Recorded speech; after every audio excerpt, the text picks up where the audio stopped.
Je crois qu'on a la même fleur.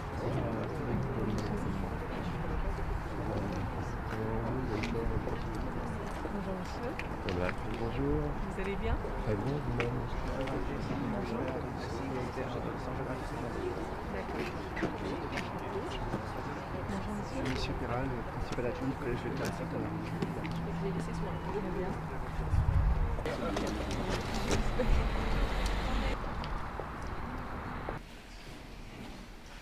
Madame la rectrice, Monsieur le directeur académique, Madame la conseillère départementale, Mesdames, Messieurs les inspecteurs, chers partenaires, chers invités, chers collègues, chers élèves.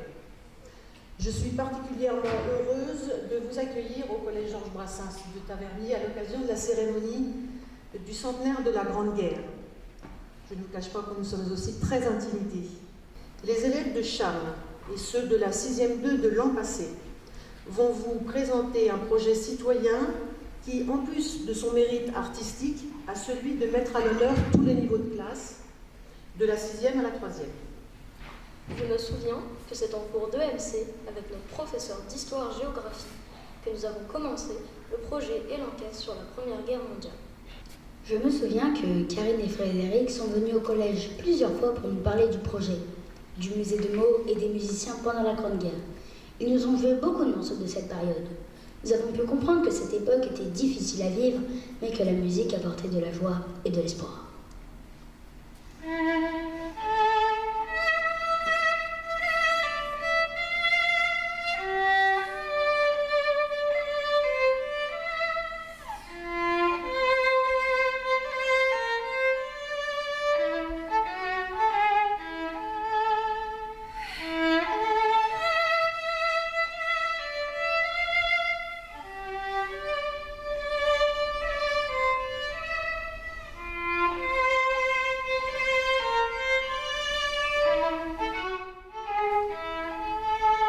Cette histoire, nous l'avions répétée avec notre professeur de français.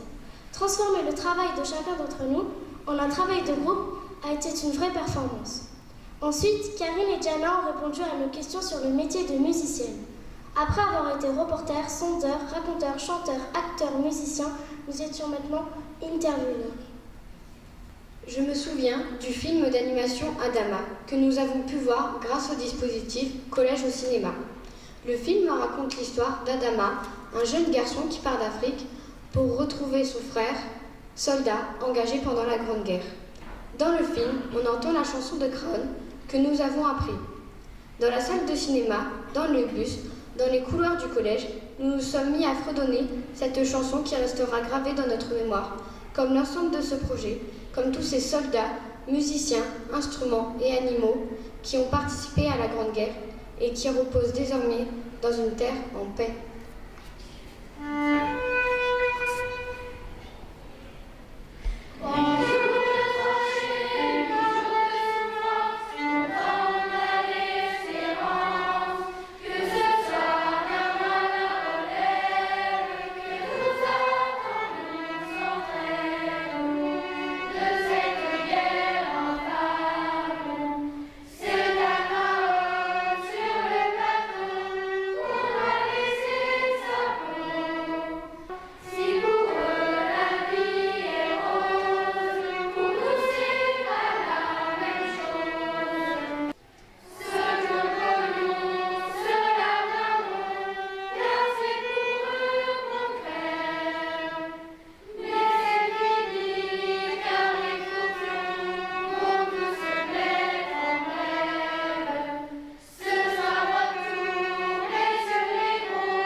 Les uns disent « c'est l'Amérique ». Au blocus, dit l'autre vallonneur. Moi je réponds « cessez vos polémiques, car le vrai, le seul et grand vainqueur, c'est le poilu, soldat de France, qui s'en veut marcher de France, celui qui a gagné la guerre, le poilu, le soldat français. Le 11 novembre est devenu fête nationale et je fus le théâtre de la mémoire vivante des anciens combattants, très nombreux à cette époque. Le recueillement est unanime, loin de toutes les opinions. Les années passant, malheureusement, de nouveaux noms furent inscrits sur ma pierre, ainsi que de nouvelles dates, preuve de nouveaux conflits. Aujourd'hui, je suis un symbole républicain et donc un formidable monument de mémoire et d'unification. Et si nous voulons progresser, nous ne devons pas oublier notre passé.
Réunis devant vous, c'est un moment où j'ai du mal à parler parce que c'est vraiment un moment très très fort, plein d'émotions.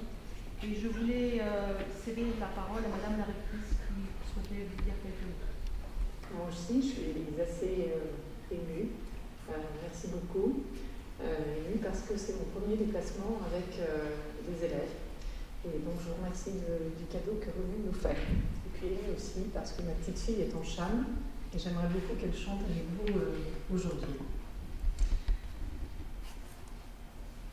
Quand on fait des discours comme ça, on commence par énoncer un certain nombre de noms qu'on remercie. Donc je ne vais pas échapper à cette règle et ça vous permet de mesurer tous ceux qui ont participé à l'initiative dont vous nous faites part aujourd'hui. Madame la principale qui nous accueillait, Monsieur le directeur d'académie, Madame la conseillère départementale, que j'ai perdue de vue momentanément, Madame la directrice de l'Office national des anciens combattants et victimes de la guerre du Val d'Oise, Monsieur le doyen des corps d'inspection, Madame l'inspectrice référente mémoire et citoyenneté, Madame, Monsieur les inspecteurs, Mesdames, Messieurs les chefs d'établissement, Mesdames, Messieurs les professeurs, Madame, Monsieur les représentants des parents d'élèves qui sont là ce matin, Mesdames, Messieurs les élèves élus au conseil municipal des jeunes, chers élèves. Alors je suis venue aujourd'hui commémorer avec vous le centenaire de l'armistice de la Première Guerre mondiale. Je vous remercie de votre accueil, de la présentation que vous venez de faire qui illustre la richesse de votre travail. Et puis, vous le savez, vous en avez sans doute entendu parler en regardant la télévision, en écoutant la radio, peut-être en lisant des journaux, mais nous sommes dans une semaine très forte en termes de commémoration, qu'il s'agisse de commémoration nationale ou internationale. Peut-être avez-vous entendu aujourd'hui que notre président est avec Theresa May, le Premier ministre de Grande-Bretagne. Ce qui me touche aujourd'hui, c'est que toute une communauté scolaire est rassemblée, à l'image de la communauté nationale. Adolescents, préadolescents, adultes, d'âge, de statut, de professions, d'histoire et de trajectoires personnelles très différentes, mais rassemblés aujourd'hui pour se souvenir, pour comprendre et pour agir dans ce 21e siècle en comprenant ce qu'a été le 20e siècle. Et c'est ce que vous nous avez proposé, au fond, aujourd'hui, à travers vos chants et la restitution de votre travail. Alors aujourd'hui, nous nous souvenons et nous commémorons un armistice qui a apporté beaucoup de joie et de soulagement aux populations. Peut-être le savez-vous, mais lorsque les cloches ont sonné le 11 novembre 1918 à 11h, et ce sera la même chose, elles sonneront dans toutes les communes de France dimanche à 11h, vous les entendrez, eh bien elles ont d'abord signifié l'arrêt immédiat et complet des combats sur le territoire français. Imaginez l'émotion. Cela signifiait donc la fin des destructions et le retour proche des hommes, des maris, des pères, des fils, dans leur famille. Mais aussi, alors, comme aujourd'hui, ce fut un moment de grande émotion et aussi de grande peine en raison de toutes ces pertes humaines pendant la guerre, de toutes ces vies détruites et pour lesquelles la paix arrivait malheureusement beaucoup trop tard. Aujourd'hui, contrairement à ce qui s'est passé le 11 novembre 1918 et lors des anniversaires suivants, il s'agit pour nous de nous souvenir de tous les morts de cette guerre. 8 à 10 millions de morts. 8 à 10 millions de morts en Europe.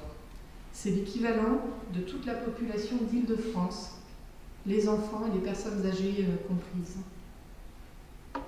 Depuis 1945, le 11 novembre, vous le savez là aussi peut-être, chaque année, marque l'hommage que nous pouvons rendre à tous nos soldats qui sont tombés sur divers fronts. Et aujourd'hui, nous pouvons nous souvenir de 2 soldats morts le 21 février de cette année au Mali. Alors commémorer, c'est apprendre, enseigner, pour savoir et pour comprendre. Le 11 novembre marque un point de départ de la construction européenne, parce qu'en effet, après 1918, après le 11 novembre 1918, les pacifistes disaient « plus jamais ça ». Mais la paix des vainqueurs, qui avait été signée à Versailles, n'a pas permis que cette paix soit durable. Et nous avons compris que cette paix, elle ne peut se construire qu'avec tous, dans le dialogue et dans la réconciliation. Et que la réconciliation ne peut se construire sans l'effort et sans la volonté. Alors les dirigeants français et allemands ont œuvré depuis les années 50 à cette réconciliation, à ce que la paix soit durable. Commémorer le 11 novembre, c'est nous rappeler aujourd'hui, et depuis 73 ans, que nous vivons en paix dans l'ouest de l'Europe, grâce à la construction européenne. Depuis 4 ans, les établissements de l'Académie, les écoles, les collèges et les lycées se sont engagés avec force dans le centenaire. De nombreux projets ont vu le jour, comme le vôtre, impulsés par les professeurs et les chefs d'établissement. Merci de votre conscience de vos responsabilités civiques et de l'accompagnement des partenaires de tous ordres. Ici, par exemple, des associations, les parents d'élèves ou encore le conseil départemental.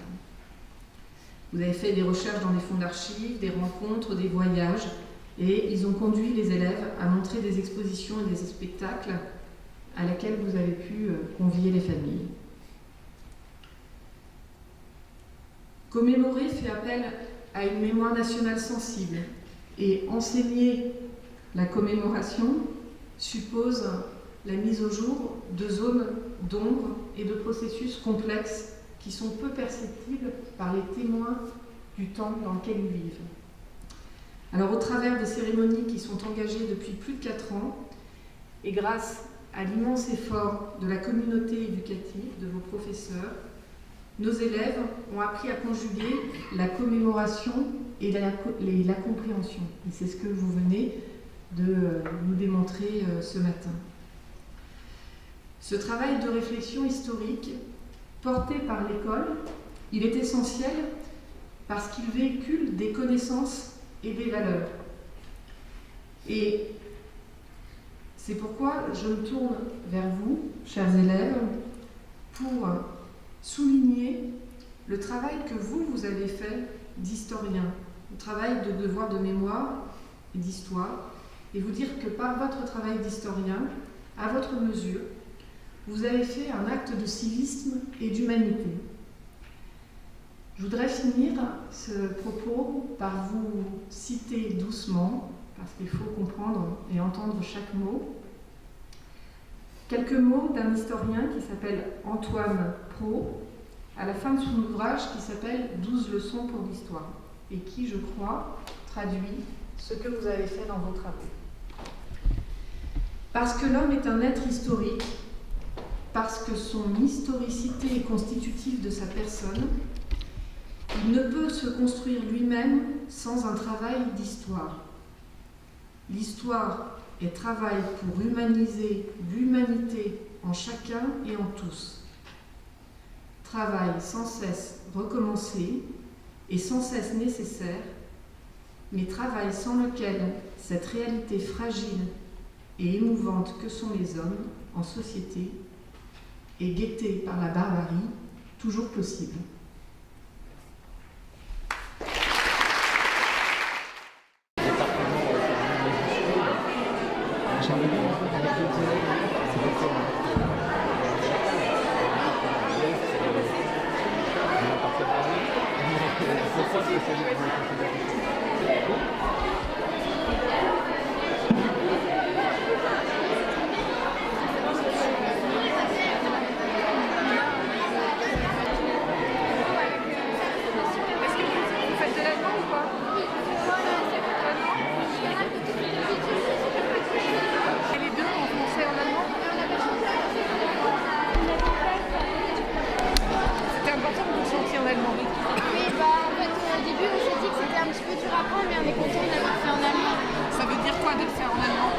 De l'apprendre en allemand. Non, mais je veux dire, explique-moi le sens que ça a de l'avoir fait en allemand. Je trouve ça beaucoup plus symbolique de le faire en allemand parce que c'est. Je sais pas trop comment expliquer, mais c'est. En fait, la paix, mais en fait aussi la reconstruction et pendant ensuite toutes les années de paix qui n'a été possible que parce qu'on s'est réconcilié avec l'Allemagne. Et donc aujourd'hui, par exemple, le président de la République, il va faire une de ses commémorations avec Angela Merkel. Oui. Vous savez qui c'est Angela Merkel? C'est la chandelière allemande. C'est ça. Et donc c'est important de fêter la paix ensemble en fait. Et donc c'est très symbolique que vous ayez chanté l'hymne à la joie en allemand. Même si c'est pas la langue la plus facile. Oui, c'est sûr. Mais vous l'avez très bien chanté. C'est lui qui dit qu'il faut faire l'opération devoir fait.